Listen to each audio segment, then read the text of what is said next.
Have you ever watched Peppa Pig and thought, wait a minute, what is actually going on here? On the surface, it's a sweet show about a cheeky little pig and her family. But if you look a little closer, you start to see some truly bizarre animal behaviors that are just begging for a psychological deep dive.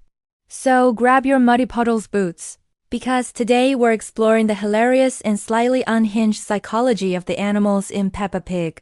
Let's start with the star herself, Peppa.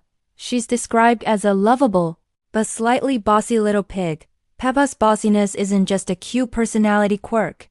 It's a classic example of a child testing their boundaries and developing leadership skills.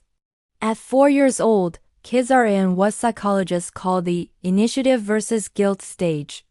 They want to take charge, make plans, and lead their friends. Peppa does this constantly, whether she's organizing a game or telling everyone the rules. When she gets a little too bossy, that's just her learning where the line is between being a leader and being, well, a little bit of a dictator. And her signature snort? It's not just a pig thing, it's her emotional release valve. Happy? Snort? Annoyed? Snort. It's her go-to coping mechanism, a simple physical way to express complex feelings. Now, let's talk about Daddy Pig. Oh, Daddy Pig. He's a self-proclaimed expert on everything, yet he can't read a map, hang a picture, or operate a barbecue without causing some kind of comical disaster. This isn't just for laughs. It's a brilliant portrayal of the Dunning-Kruger effect.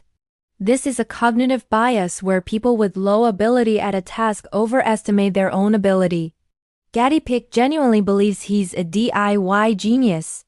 His confidence is sky high, but his competence is, let's say, somewhere near the floor. It's what makes his failures so funny. He's not incompetent and sad about it. He's incompetent and blissfully unaware. He's the poster pig for misplaced confidence, and honestly, we kind of love him for it. What about Mummy Pig? She's the calm, competent center of the pig family's chaos. While Daddy Pig is flailing, Mummy Pig is the one who actually gets things done. She works from home. She's a volunteer firefighter, and she can reverse a car with perfect precision. Psychologically, she represents the mental load that many mothers carry. She's the planner, the organizer, the problem solver. Her occasional giggles at Daddy Pig's expense aren't mean-spirited. They are a coping strategy. It's a way of finding humor in the everyday frustrations of family life. She's the anchor, using patience and a good sense of humor to navigate the delightful madness of her family. And we can't forget George and his dinosaur, Dinosaur, GRRR. That's pretty much George's entire vocabulary. This isn't just a toddler being obsessed with a toy. That dinosaur is what's known as a transitional object. It is a source of comfort and security for George as he starts to understand he's a separate person from his parents. Mr. Dinosaur helps him feel brave and navigate scary situations, like his first day at playgroup. When George loses his dinosaur, it's a genuine crisis.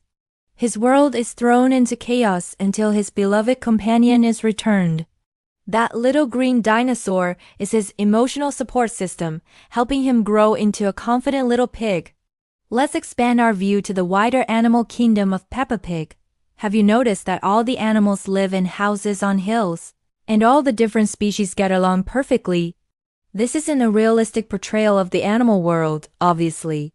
It's an idealized, utopian society. From a child psychology perspective, this is genius. The world of Peppa Pig is designed to be safe, predictable, and free from any real conflict. The different species coexisting peacefully teaches a subtle lesson about diversity and inclusion. The zebras, the elephants, the gazelles, they're all just neighbors.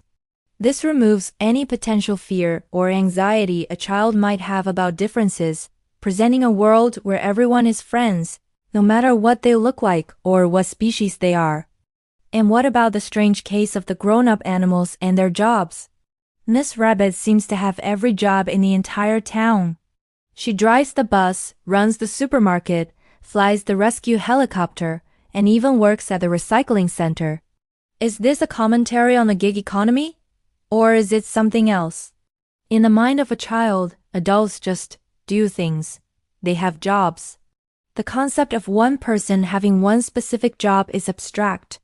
By having Miss Rabbit do everything, the show simplifies the world for its young audience. She represents the adult who gets things done. Need help? Miss Rabbit will be there. Is a source of reliability and security in their world. She's the ultimate problem solver, a super rabbit keeping society running. Let's analyze Pedro Pony. He's perpetually late, often sleepy, and a little bit clumsy. In one episode, he literally shows up to playgroup in a cowboy costume because he got the day wrong. Psychologically, Pedro might represent the kids who are on a slightly different developmental clock. He's not less intelligent. He's just Pedro. He lives in his own dreamy world. His character teaches empathy and patience. The other kids don't exclude him for his quirks. They just accept him. They wait for him, they help him, and they laugh with him, not at him. It's a beautiful, subtle lesson in accepting that everyone moves at their own pace. And then there's Madame Gazelle, the teacher. She's been teaching the parents of her current students. Is she a vampire? Is she just ageless? The show never explains it, and that's the point. To a child, authority figures like teachers seem like they've been there forever. They are a constant, unchanging part of the school environment.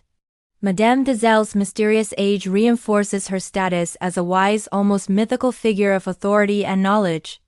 She's the bedrock of their educational world, a timeless font of songs and lessons. The most famous activity in the show, of course, is jumping in muddy puddles. Everyone loves jumping up and down in muddy puddles. This is more than just a fun catchphrase. It's a celebration of sensory play. Psychology tells us that getting messy feeling the mud, the water, the squish is crucial for a child's development. It helps them understand their world through touch and experience. The show normalizes and encourages this. It tells kids that it's okay to get dirty, to be a little chaotic, and to find joy in the simple, messy things in life. The parents don't scold them. They join in. It's a shared, joyous family experience. So, when you look at Peppa Pig through a psychological lens, it's so much more than a simple cartoon. It's a cleverly crafted world that reflects and guides a child's emotional development. From Daddy Pig's overconfidence to George's security dinosaur, every silly antic and quirky character has a purpose. It's a masterclass in teaching complex social and emotional lessons in a way that's simple, hilarious, and incredibly effective. The show reassures kids that it's okay to be bossy sometimes, to need a comfort object, or to be a little bit clumsy. It creates a safe world where they can explore these feelings without judgment. What do you think? Are there any other Peppa Pig behaviors that have left you scratching your head? Let me know in the comments below. I'd love to hear your theories on the psychology of this fascinating little world. Thanks for watching, and if you enjoyed this little deep dive, don't forget to like this video and subscribe for more content. See you next time.